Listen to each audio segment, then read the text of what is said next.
Xorasanda bir meşə. Meşənin sıx yerində alaqaranlıqda bir ev. Evin içində şam ışığında Bəhram Pərsan bir məktub yazır. Məktub yazıldıqca iç səs olaraq eşidilir. Əziz dayıoğlum İzzət, yazıb sənə ərz edirəm ki, neçə vaxtdır niyyətində olduğumuz məsələ tamamına ərmişdir.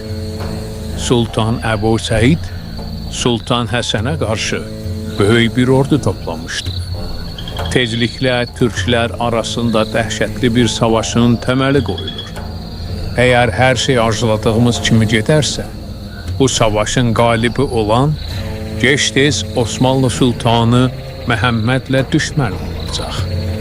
Və biz taciklər Əcəm diyarında hakimiyyətə gələ bilmək üçün türklərin bir-birini qırmağından məharətlə istifadə edəcəyik. Funda 100 illər öncə ulu babalarımız olan Haşhaşilərin milli və dini arzuları həyata keçəcəkdir. Baş verən hadisələrdən dərs çıxaran və xalqımızın milli arzularını hakimiyyətə daşıyacaq olan kəs dövrümüzün Həsən Sabbahı olacaq. Bəhram gülümsəyərək məktubu bitirib bağlayır və xüsusi bir möhürlə möhürləyib taxta mücrünün içinə qoyur.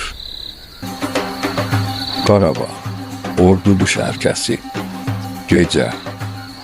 Sultan Həsən, Şeyx Heydər və Saray Xatun böyük bir çadırda oturublar.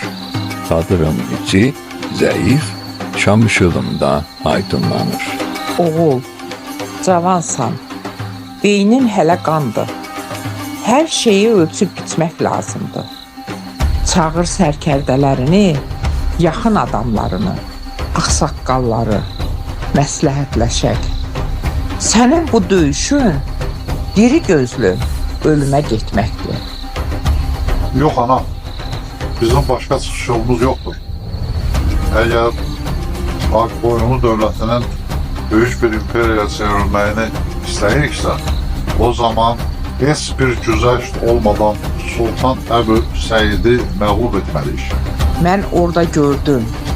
Sultan Əbu Səidin ordusunun sayı saçlarıma düşən ağdan qat-qat çoxdur. Sultan Həsən yerindən qalxıb bir qədər gəzişir və qəfildən dayanır. Xorasanda casuslarım var. Sultan arazı keçməyə macal tapmamış, onun işini bitirmək olar. Ancaq uğursuz olsaq, Sultan qəzəblənib bizə qarşı daha dəhşətli niyyətlə hücum çəkə bilər. O zaman zərərimiz 1-ə 5 artar. Sultan Həsən və Saray Xatun düşüncəli baxışırkən Şeyx Heydər ağlına gələn bir məsələni dayısı ilə bölüşmək istəyir. Dayı, mənim də bir məsləhətimə qulaq as. Buyur şeyh, cəddini köməyimizə çağır, görək necə olacaq? Biz ona kələk gəlməliyik. Biz buradan çəkilək. Qoy Əbu Səid arazı keçsin. O arazı keçib Qarabağa gəlsə, işlər düzələcək. Onda biz arazı otaya keçərik. Qarabağda bu qış ot yoxdur, quraqlıq keçib, taxıl da yoxdur. 40-50 minlik ordunu, bir o qədər atı, filləri, dəvələri saxlamaq mümkün deyil. Biz də arazın ot ayında yolları kəsərik.